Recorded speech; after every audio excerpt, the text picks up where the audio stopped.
வணக்கம் மக்களே, இந்த வீடியோவில் என்ன பார்க்க போகிறோன்னா 2.8 லட்சம் புதிய குடும்ப அட்டைகளை பற்றிய ஒரு முக்கிய அறிவிப்பு தான் அறிவிச்சிருக்காங்க. அது என்ன அப்படிங்கிறத பற்றி தான் இந்த வீடியோவில் பார்க்க போகிறோம்.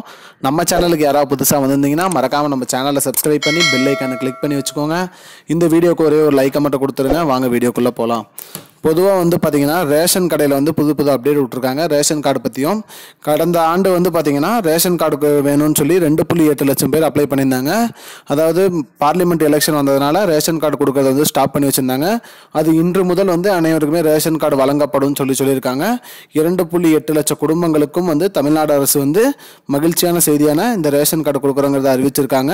அது மட்டும் இல்லாமல் 2.8 லட்சம் விண்ணப்பத்துக்குமே ரேஷன் கார்டு கொடுப்பதாகவும் சொல்லியிருக்காங்க.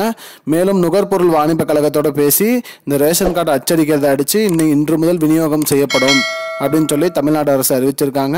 அது மட்டும் இல்லாமல் கூடுதலாக ரேஷன் கடையில் ஒரு பொருட்களும் வழங்குவதாக சொல்லியிருக்காங்க.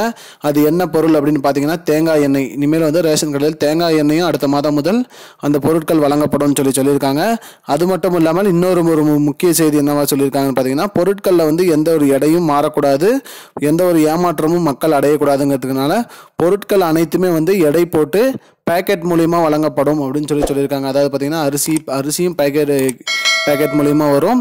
உங்களுக்கு எண்ணெய் ஆல்ரெடி பேக்கெட்ல தான் வருது, சர்க்கரை பேக்கெட் மூலியமா வரும், பருப்பு எல்லாமே பேக்கெட் மூலியமாகவே வழங்கப்படும் அப்படின்னு சொல்லியிருக்காங்க. அரிசி, பருப்பு, எண்ணெய், சர்க்கரை, கோதுமை போன்ற அனைத்து பொருட்களுமே பேக்கெட் மூலியமாக தான் வழங்கப்படும். இதனால பொருட்களில் எடை மாறக்கூடாது, மக்களுக்கு எந்த ஒரு ஏமாற்றமும் அடையக்கூடாது அப்படிங்கிறத வச்சு சொல்லியிருக்காங்க. மக்களே, இதுதான் இப்போதைக்கு ஒரு 3 குட் நியூஸ் இந்த மாதம்.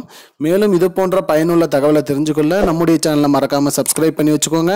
இந்த வீடியோ உங்கள் ஃப்ரெண்ட்ஸ் அனைவருக்கும் ஷேர் பண்ணிடுங்க. நன்றி மக்களே, இன்னொரு வீடியோவில் சந்திப்போம்.